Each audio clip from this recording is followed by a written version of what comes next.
It's the smallest radio in the world. No, it isn't.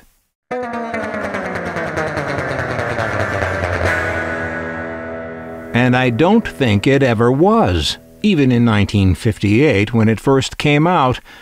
A great radio, yes. Smallest in the world. I don't even know why they'd say such a thing.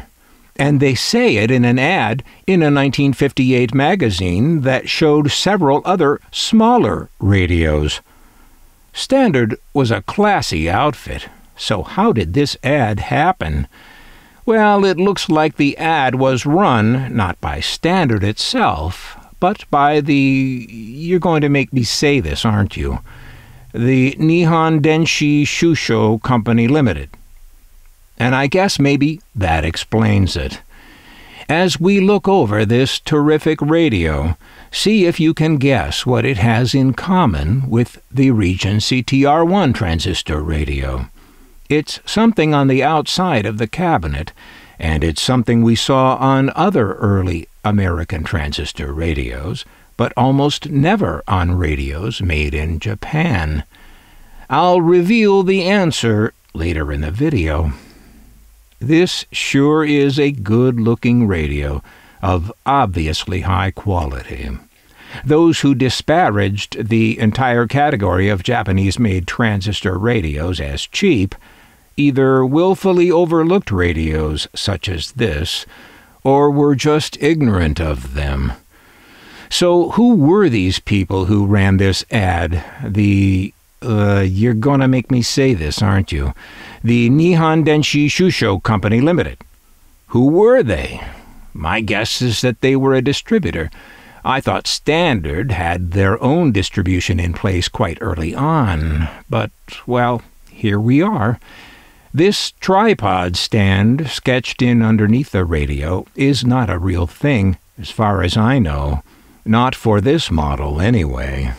Just a little artistic license from our friends at, you're going to make me say this, aren't you? The Nihon Denshi Tsusho Co. Limited. There. The artistic license of this imaginary tripod stand is the very sort of artistic license that is used in the text to claim that the radio is the smallest in the world and that its sound is very serene.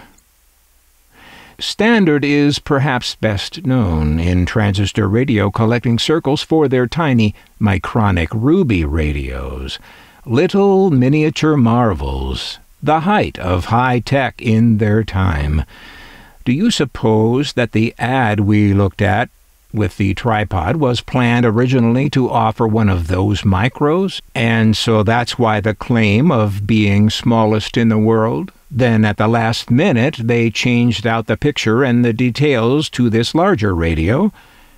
No, that's a lousy guess, even for me, because the ad ran in 1958, and the micronic ruby radios didn't appear until the 60s. Forget I even mentioned it. So what does this radio have in common with the Regency TR-1?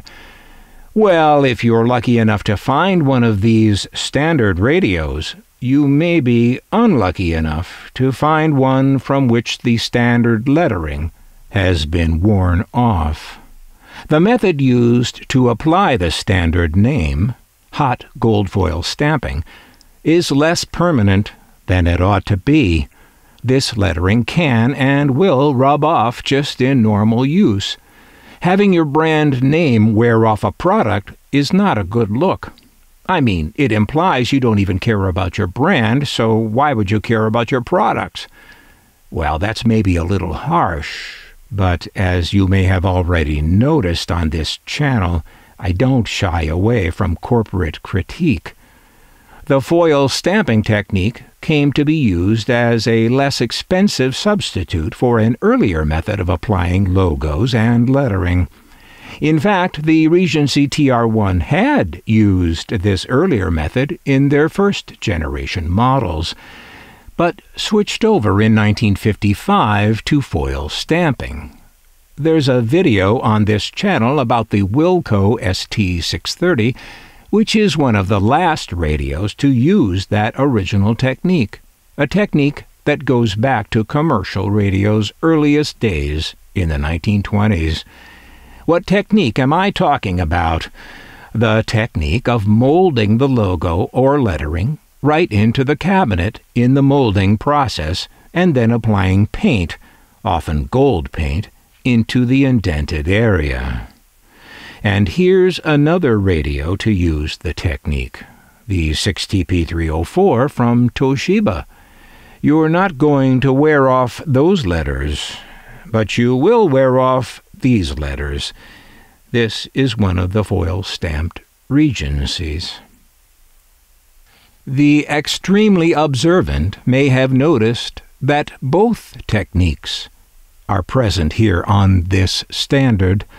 The 6-transistor lettering is molded in and painted, while the standard logo at the top is foil-stamped. Now, why would they do that? Why not do both the same way? How could it possibly save production costs to apply lettering using two different operations instead of one? I'll tell you what I think in a minute. It's a great-looking radio in ivory and a great-looking radio in black. Now, why the two methods of applying lettering to the front? I think the reason is the same as Regency's reason for changing to gold foil stamping in 1955. Why did they do that? Because they began acting as OEM for Bulova, making their TR-1 for Bulova rebranded as the Bulova 250. Regency remade their cabinet molds so that their brand name was not molded in, and the area where it was just blank. That way, any brand could be applied later, theirs, or Bulova, or Mantola, as needed. The same reasoning explains, I think, why Standard switched to a foil-stamped name, even while at the same time using molded-in lettering for the words 6-transistor. They anticipated using this cabinet to make other branded radios, and perhaps they even did, though I've never seen one. The likeliest name we'd see on one of these Standard-made radios, other than Standard, would be Jefferson Travis. Several Standard-branded models appeared also with the Jefferson Travis brand on them. Here's Standard's SR-F25 model. When orders came in to issue differently branded versions of this radio, for Lafayette and for Mignon, Standard had to literally cut their logo out of the cabinet and replace it with a nameplate. It's natural to assume they learned from this experience and, with this SR-F25 model, stopped molding brand names into the cabinets. In short order, they learned, however, that foil stamping was not a satisfactory replacement for molded-in lettering, since it wore off so easily.